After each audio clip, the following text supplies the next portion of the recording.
بسم اللہ الرحمن الرحیم۔ بسم اللہ الرحمن الرحیم۔ السلام علیکم عزیز طلبہ کرام، امید آپ حضرات خیریت سے ہوں گے۔ آج ہمارا صحیح مسلم کا سبق نمبر 295 ہے، جس کا عنوان ہے باب اذا سمع الاذان فلیقل مثل ما قال المؤذن۔ آگے بڑھنے سے پہلے خلاصہ جات کو ایک نظر دیکھ لیں۔ گزشتہ سبق میں ہم نے اس عنوان کے تحت ان نکات پر بات کی تھی۔ آج کے سبق میں ہم اس عنوان کے تحت ان مذکورہ نکات پر بات کریں گے۔ تو بڑھتے ہیں سبق کی طرف۔ ابھی قال حدثنا محمد بن سلمة المرادی قال حدثنا عبد الله بن وهب عن حیوة وسعید بن ابی ایوب وغیرهما عن كعب بن علقمة عن عبد الرحمن بن جبیر عن عبد الله بن عمرو بن العاص انه سمع النبي صلى الله عليه وسلم يقول اذا سمعتم المؤذن فقولوا مثل ما يقول ثم صلوا علي فانه من صلى علي صلاة صلى الله عليه بها عشرا ثم صلوا الله لي الوسيلة فانها منزلة في الجنة لا تنبغي الا لعبد من عباد الله وارجو ان اكون انا هو فمن سأل لي الوسيلة حلت عليه الشفاعة۔ حضرت عبداللہ ابن عمرو بن العاص رضی اللہ عنہما سے مروی ہے کہ انہوں نے آپ صلی اللہ علیہ وسلم کو ارشاد فرماتے ہوئے سنا، جب تم مؤذن کی آواز کو سنو تو جیسے مؤذن کہتا ہے تم بھی کہو، پھر مجھ پر درود بھیجو، جو مجھ پر درود بھیجتا ہے تو اللہ تعالیٰ اس پر 10 رحمتیں فرماتا ہے، پھر اللہ تعالیٰ سے میرے لیے وسیلہ کی دعا مانگو، کیونکہ وسیلہ جنت کا ایک درجہ ہے جو اللہ کے نزدیک بندوں میں سے صرف ایک بندے کو ملے گا، اور مجھ کو امید ہے کہ وہ بندہ میں ہی ہوں گا، اور جو اللہ سے میرے لیے وسیلے کی دعا مانگے گا اس کے لیے میری شفاعت واجب ہو جائے گی۔ اس اسناد کے رجال 7 ہیں۔ پہلے ہیں حیوہ بن شریح بن صفوان التجیبی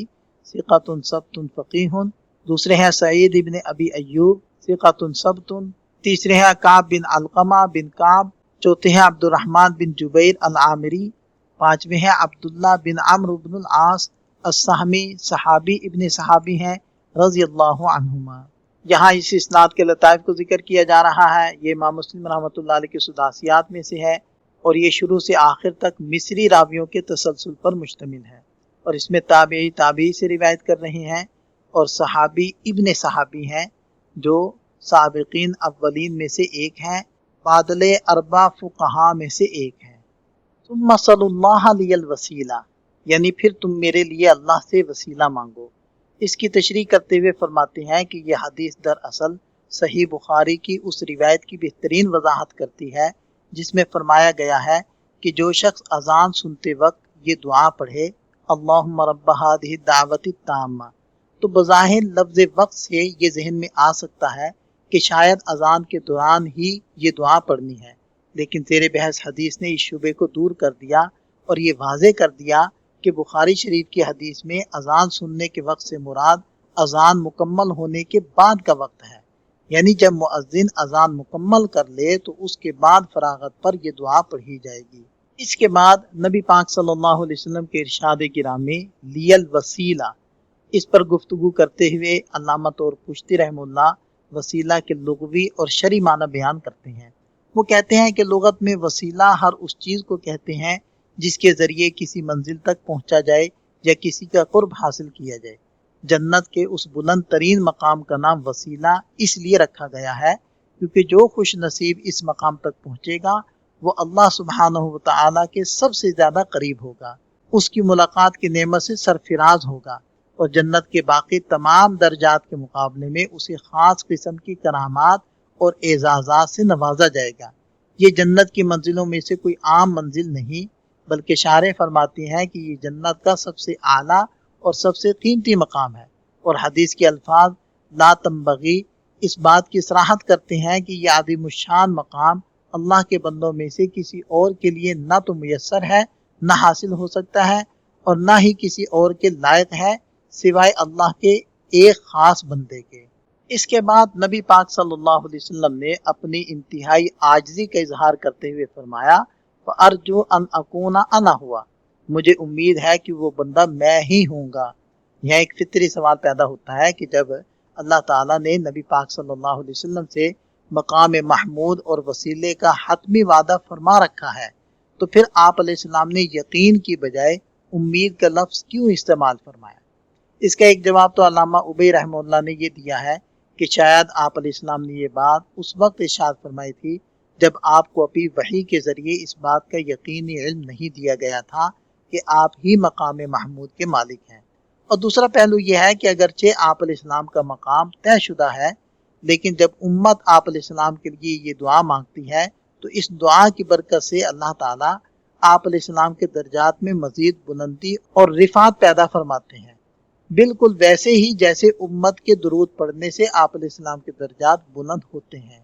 اس سوال کا ایک اور نہایت خوبصورت اور حکیمانہ جواب ملا علی قاری رحمہ اللہ نے دیا ہے۔ وہ فرماتے ہیں کہ قرآنی وعدے کے مطابق آپ علیہ السلام کو یہ مقام ملنا تو 100% یقینی اور واجب ہے، کیونکہ قرآن مجید کی سورہ اسراء میں مقام محمود کے لیے جو لفظ عصا آیا ہے وہ دراصل یقین ہی کے معنی میں ہے، لیکن اس کے باوجود امت کو یہ دعا مانگنے کو حکم دینے میں کئی عظیم حکمتیں پوشیدہ ہیں۔ مثلا اس دعا کے ذریعے آپ علیہ السلام کی شان و شوکت اور مرتبے کا اظہار ہوتا ہے، اس عظیم مرتبے کے حصول کی لذت اور شکر کا تذکرہ ہوتا ہے، اور سب سے بڑھ کر یہ کہ جب ایک امتی اپنے محبوب نبی صلی اللہ علیہ وسلم کے لیے اللہ سے یہ بلند ترین مقام مانگتا ہے تو در حقیقت وہ کل قیامت کے دن اپنے لیے آپ علیہ السلام کی شفاعت کا بھرپور حقدار اور امیدوار بن جاتا ہے۔ اس کے بعد ارشاد فرمایا حلت لہ الشفاعہ، اس کا مطلب یہ ہے کہ جو شخص یہ دعا پڑھے گا اس کے لیے میری شفاعت واجب اور حق ہو گئی، یا اس پر میری شفاعت نازل ہو گئی۔ لغت کے اعتبار سے لفظ حل یحل اس کا مطلب ہے اترنا اور نازل ہونا۔ یہاں بعض علماء نے ایک علمی اشکال پیش کیا ہے کہ مسنون دعا کے پڑھنے پر شفاعت کا ثواب کیسے مل سکتا ہے، جبکہ احادیث سے یہ ثابت ہے کہ نبی پاک صلی اللہ علیہ وسلم کی شفاعت تو گنہگاروں کے لیے ہوگی۔ اس کا انتہائی خوبصورت اور جامع جواب یہ دیا گیا ہے کہ شفاعت کی صرف ایک ہی قسم نہیں جو گنہگاروں کی بخشش تک محدود ہو، بلکہ نبی پاک صلی اللہ علیہ وسلم کی شفاعت کی اور بھی کئی قسمیں ہیں۔ مثلا لوگوں کو بغیر حساب کتاب کے جنت میں داخل کروانا یا جنت میں ان کے درجات کو بلند کروانا۔ لہذا شفاعت ہر شخص کو اس کے حال اور اعمال کے مناسب دی جائے گی، گنہگار کی بخشش کی جائے گی اور نیکوکار کے درجات بلند کیے جائیں گے۔ قاضی یاز رحمہ اللہ نے اپنے بعض شیوخ سے نقل کیا ہے کہ اس دعا پر شفاعت کا وعدہ صرف اس شخص کے لیے خاص ہے جو اسے پورے اخلاص اور دل میں نبی پاک صلی اللہ علیہ وسلم کی عظمت و جلالت کو حاضر رکھ کر پڑھے، نہ کہ اس شخص کے لیے جو محض ثواب کی نیت سے روایتی طور پر پڑھ لے۔ اس حدیث کو روایت کرنے میں امام مسلم رحمۃ اللہ علیہ متفرد ہیں، اور دیگر ائمہ حدیث نے بھی اپنی اپنی کتابوں کے اندر اس حدیث کو ذکر کیا ہے۔ یہاں سے اس حدیث کے فوائد کو ذکر کیا جا رہا ہے۔ اس حدیث میں مؤذن کی اذان کا جواب دینے کا واضح حکم دیا گیا ہے، جیسا کہ ہم پچھلے اسباق میں تفصیل سے پڑھ چکے ہیں، اور اس کے بارے میں فقہاء کا اختلاف بھی ذکر کیا جا چکا ہے۔ دوسرا فائدہ یہ ہے کہ اذان کا جواب مکمل کرنے کے بعد نبی پاک صلی اللہ علیہ وسلم پر درود پڑھنے کا حکم دیا گیا ہے۔ تیسرا فائدہ یہ ہے کہ حدیث میں نبی پاک صلی اللہ علیہ وسلم کے لیے اللہ تعالیٰ سے وسیلہ مانگنے کا حکم دیا گیا ہے۔ اور چوتھا فائدہ یہ ہے کہ اس حدیث میں وسیلے کا مفہوم اور اس مقام کی بے پناہ عظمت و بلندی کو بیان کیا گیا ہے کہ یہ جنت کا ایسا عظیم الشان اور منفرد مقام ہے جو پوری کائنات میں اللہ تعالیٰ کے صرف ایک ہی خاص بندے کے لائق اور شایان شان ہے۔ پانچواں فائدہ یہ ہے کہ اس حدیث سے نبی پاک صلی اللہ علیہ وسلم کی بے مثل فضیلت، شان اور عظمت ظاہر ہوتی ہے، کیونکہ اللہ تعالیٰ نے پوری مخلوق میں سے اس بلند ترین مرتبے اور مقام کے لیے صرف اور صرف آپ علیہ السلام کو ہی منتخب اور خاص فرمایا ہے۔ چھٹا فائدہ یہ ہے کہ اس حدیث میں امت کے لیے یہ عظیم الشان بشارت دی گئی ہے کہ جو خوش نصیب امتی اللہ تعالیٰ سے اپنے نبی صلی اللہ علیہ وسلم کے لیے اس وسیلے کی دعا مانگتا ہے اس کے لیے جنت واجب ہو جاتی ہے، یعنی شفاعت رسول صلی اللہ علیہ وسلم کے ذریعے اس کا جنت میں داخلہ طے پا جاتا ہے۔ ساتواں فائدہ، یہ نقطہ انتہائی ایمان افروز اور لاجواب ہے۔ مصنف فرماتے ہیں کہ جو شخص آپ صلی اللہ علیہ وسلم کے لیے وسیلے کی مسنون دعا مانگتا ہے اس کے لیے اس حدیث میں یہ عظیم الشان خوشخبری پوشیدہ ہے کہ اس کا خاتمہ بالخیر ہوگا۔ اس کی دلیل عقلی اور شرعی طور پر یہ ہے کہ جنت میں تو صرف وہی داخل ہوگا جس کی موت اسلام پر آئے گی، لہذا جب اس مسنون دعا کی برکت سے اس بندے کے لیے جنت واجب ہو گئی تو یہ اس بات کی پکی اور حتمی دلیل ہے کہ اسے حسن خاتمہ کی خوشخبری مل چکی ہے۔ اس حدیث کا 8واں فائدہ نبی پاک صلی اللہ علیہ وسلم کی انتہائی عاجزی اور تواضع کا بیان ہے۔ ذرا غور فرمائیے کہ آپ علیہ السلام نے اپنی امت سے اپنے لیے اس بلند ترین مقام کی دعا کرنے کا مطالبہ فرمایا ہے،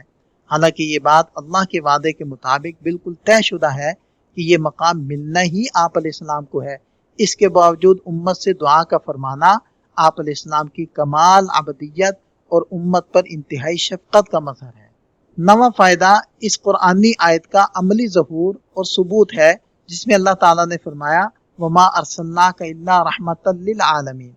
اس حدیث میں رحمت عالم صلی اللہ علیہ وسلم کی رحمت کا یہ عالم نظر آتا ہے کہ جب کوئی امتی آپ پر ایک مرتبہ درود پڑھتا ہے تو اللہ اس پر 10 رحمتیں نازل فرماتا ہے، اور جو امتی آپ علیہ السلام کے لیے وسیلے کی دعا کرتا ہے اس کے لیے جنت واجب ہو جاتی ہے۔ معلوم ہوا کہ امت کو جو یہ درجات کی بلندیاں اور اعلیٰ مقامات حاصل ہو رہے ہیں، یہ سب در حقیقت نبی پاک صلی اللہ علیہ وسلم کی اسی رحمت للعالمین صفت کا ہی صدقہ اور فیضان ہے۔ 10واں اور ایک اہم فقہی فائدہ یہ حاصل ہوتا ہے کہ سلام پڑھے بغیر صرف درود پڑھنا بغیر کسی کراہت کے بالکل جائز ہے۔ اس کی صریح دلیل یہی حدیث ہے۔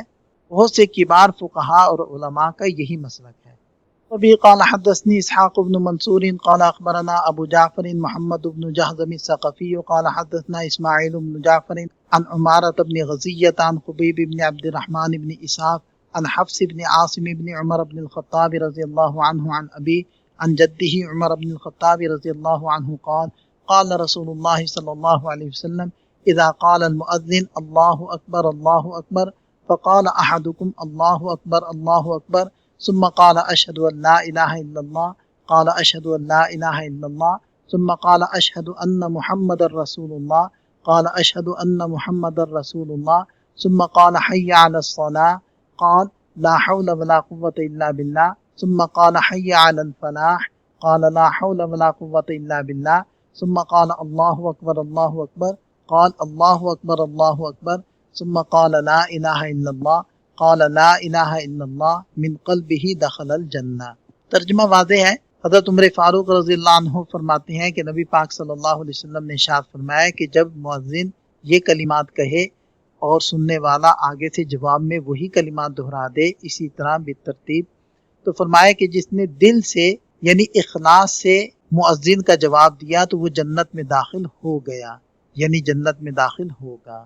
اس استاد کے رجال 8 ہیں۔ پہلے ہیں اسحاق بن منصور، دوسرے ہیں ابو جعفر محمد بن جہضم الثقفی، تیسرے ہیں اسماعیل بن جعفر، چوتھے ہیں عمارہ بن غزیہ، پانچویں ہیں خبیب بن عبد الرحمن بن اسحاق، چھٹے ہیں حفص بن عاصم بن عمر بن خطاب رضی اللہ عنہ، ساتویں ہیں ان کے والد گرامی عاصم بن عمر بن خطاب رضی اللہ عنہ، اور آٹھویں ہیں ان کے دادا یعنی حضرت عمر بن خطاب رضی اللہ عنہ بن نفیل بن عبد العزیٰ بن ریاح بن عبداللہ بن قرط۔ 23 ہجری کے اندر ذوالحجہ کے اندر ان کی شہادت ہوئی، اور ان کی خلافت کا زمانہ 10.5 سال ہے۔ اس حدیث کو روایت کرنے میں امام مسلم رحمۃ اللہ علیہ متفرد ہیں، اور دیگر ائمہ حدیث نے بھی اپنی اپنی کتابوں کے اندر اس حدیث کو ذکر کیا ہے۔ یہاں اس حدیث کے فوائد ذکر کیے جا رہے ہیں۔ اس حدیث سے یہ بنیادی بات ثابت ہوتی ہے کہ شریعت مطہرہ میں اذان کا جواب دینا ایک پسندیدہ عمل ہے۔ دوسرا فائدہ یہ ہے کہ اذان کا جواب دینے کا صحیح طریقہ یہ ہے کہ سننے والا مؤذن کے ہر کلمے کے فوراً بعد اس کا جواب دے۔ اس کی دلیل حدیث کے الفاظ فقال احدکم، اس میں فا کا استعمال ہے جو عربی گرامر میں تعقیب یعنی کسی کام کے بالکل متصل ہونے کے لیے آتا ہے، لہذا یہ مناسب نہیں کہ اذان کے کلمات کا جواب دینے میں تاخیر کی جائے، بلکہ ہر کلمہ ادا ہونے کے فوراً بعد جواب دینے میں جلدی کرنی چاہیے۔ تیسرا فائدہ اس حدیث میں اذان کا جواب دینے کی ایک نہایت عظیم الشان فضیلت بیان کی گئی ہے، اور وہ یہ کہ یہ بابرکت عمل انسان کے جنت میں داخلے کا بہت بڑا سبب بنتا ہے۔ چوتھا فائدہ حدیث کے الفاظ میں من قلبہ، اس بات کی طرف واضح اشارہ ہے کہ اس عمل میں اخلاص کا ہونا انتہائی ضروری ہے۔ اذان کا جواب دینے پر جنت کا یہ عظیم ثواب صرف اسی صورت میں حاصل ہوگا جب بندہ اپنی نیت کو خالص کر کے یہ عمل انجام دے۔ پانچواں فائدہ یہ ہے کہ جب مؤذن حی علی الصلاۃ اور حی علی الفلاح کہے تو ان کے جواب میں ہو بہو یہی کلمات نہیں دہرائے جائیں گے، بلکہ ان کی جگہ لا حول ولا قوت پڑھا جائے گا۔